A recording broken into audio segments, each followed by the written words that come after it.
Okay, so I'm going to turn my pot on, add a little salt,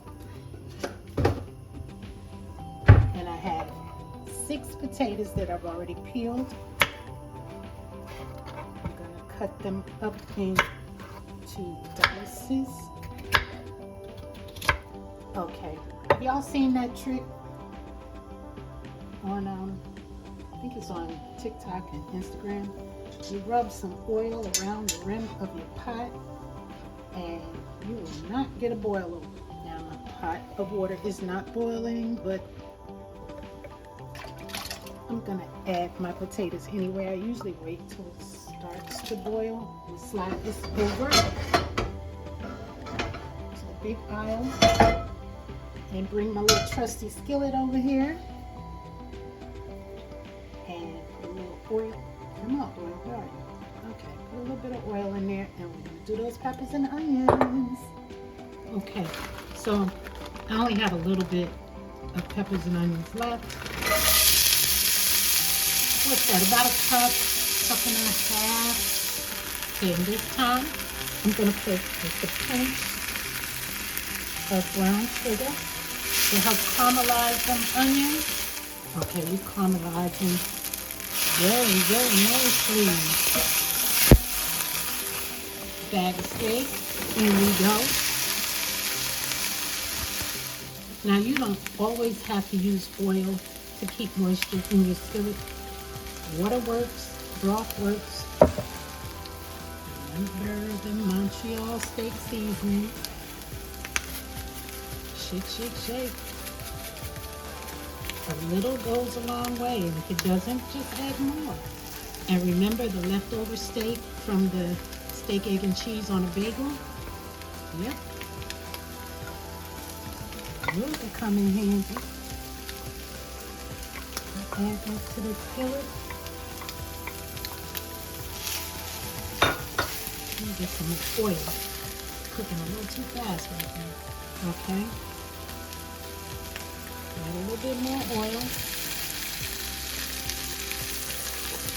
Turn that flame or heat down. Now I'm going to add onion powder. See that pot over there? It's not boiling over. A little bit of garlic powder. Okay, to this I'm going to add excuse me, a teaspoon of flour. You can use chickpea flour, whatever flour you're accustomed to using to make your gravy. Let me just cook that up. Yeah. Now let it cook a little bit on a low heat because you want to cook that starchy taste out. You don't want to taste starch in your food, right? And now I have the cup that I had the steak in. That's why it looks so steaky. I'm going to add just a little bit of water. Or, like I said, you can use broth. And add a little bit more. I'm going to let that simmer for a few.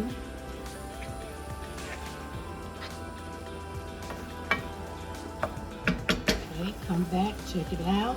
And we're going to go find a lid to fit. Add some more water. If you want your gravy thicker, you can add some more flour. See, it's starting to come up. But you want to add this a little at a time. I think I want more. So I want it a little thick. I don't want it runny. So I added another teaspoon of flour. I'm going to let that do the same thing, cook down, because we don't want a starchy taste.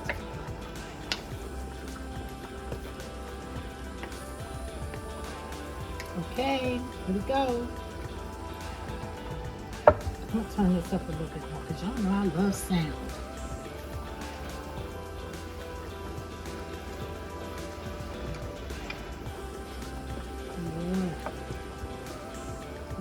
Add the rest of my water. might need a little bit more. If you want to use gravy sauce, you can also add that, but I think we're good. So while that's simmering on low, I'm gonna check my potatoes. Ooh, I think they might be done. I like them. Yeah, oh yeah. Right through, yep. Ready to drain and rinse. Okay.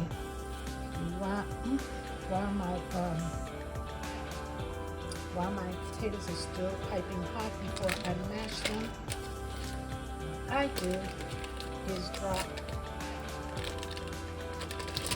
a whole stick of butter. Yep, and let it melt. When my butter is melting, I'm about to start mashing my potatoes. Okay, look at this. Look at this, isn't this cool? I got this potato mash from Walmart, and you just squeeze it together and flip it. Yeah, so easy storage.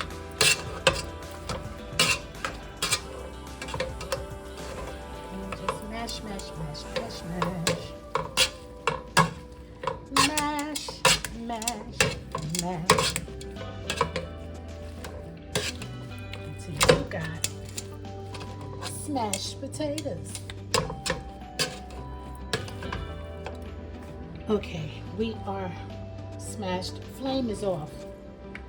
I'm gonna add just a little bit of almond milk to whatever milk you want to use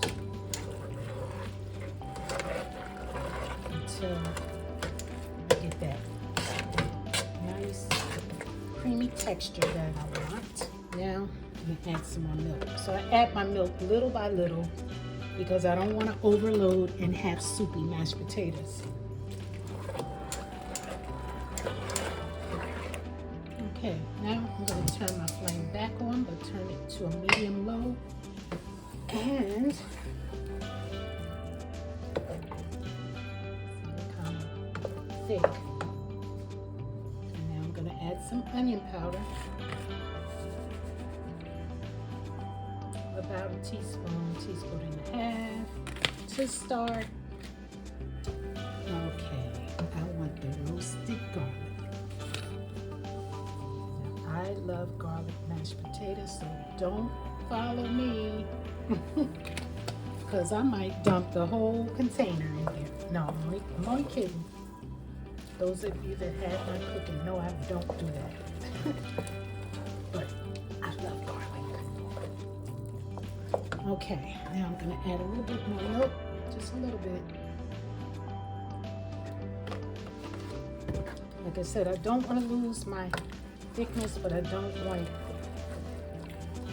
pasty, if that makes sense. Okay, I'm going with my Vegeta.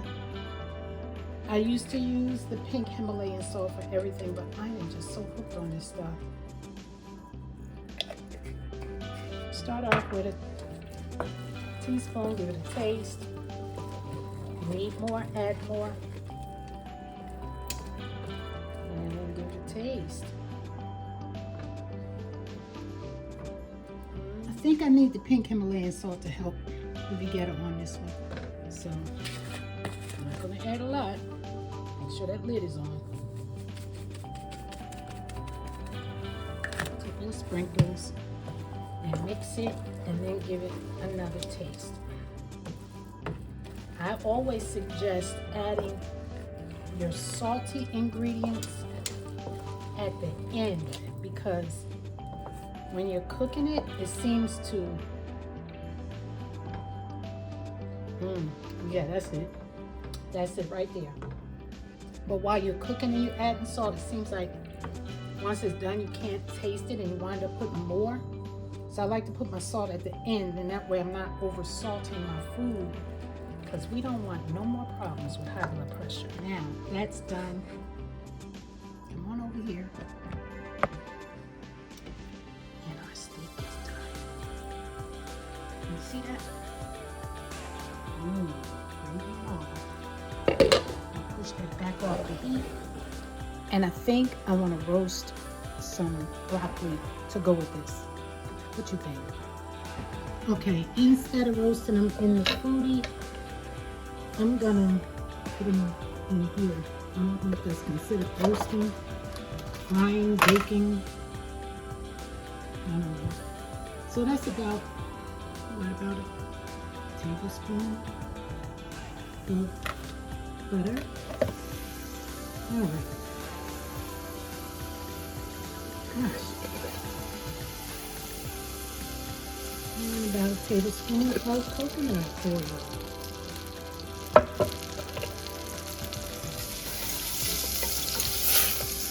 I'm gonna add some seasonings to that.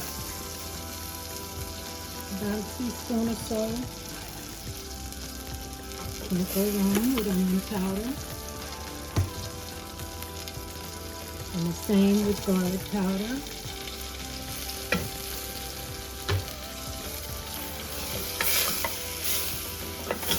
Turn it down, girl. What are you doing? Turn it down. I'm not cooking in a race. Oops. I'm going to add some smoked paprika. A couple of dashes. 4 dashes. Okay. 5, 6. Oh my God, that smells good. Mmm. Mmm. Mm-mm-mm. And I'm going to take my broccoli florets.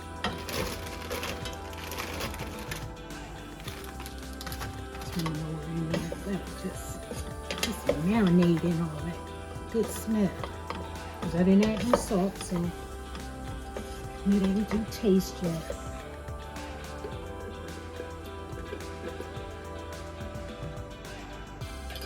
Just a little bit.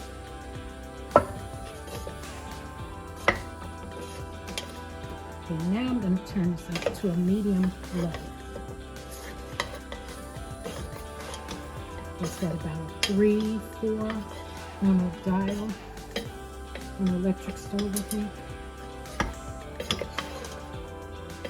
And just toss them until you see the seasoning. Or you could put a lid on it and just shake it.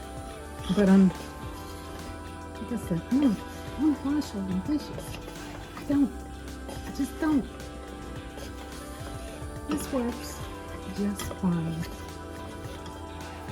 Okay, I'm gonna leave this on a low. I guess I really do need to put a lid on it, right? What you think? Make it like a steam? Nah. That's just plain ridiculously lazy. Let me get a lid. You know what I want to try this? Everything bagel.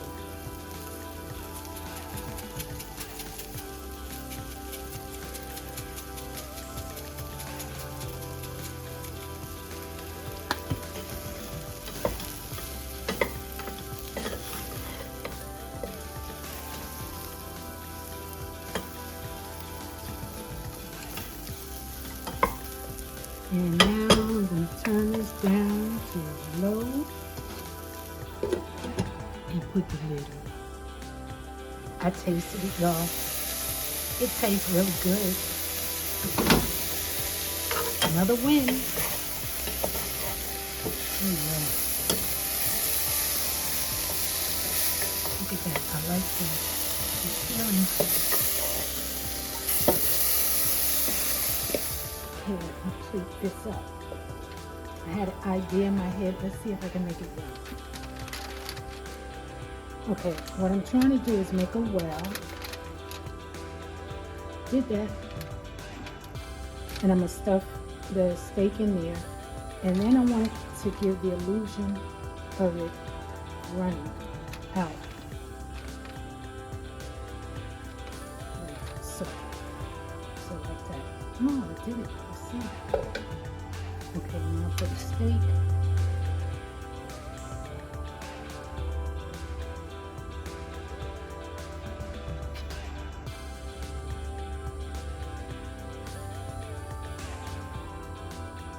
Running out the wrong way.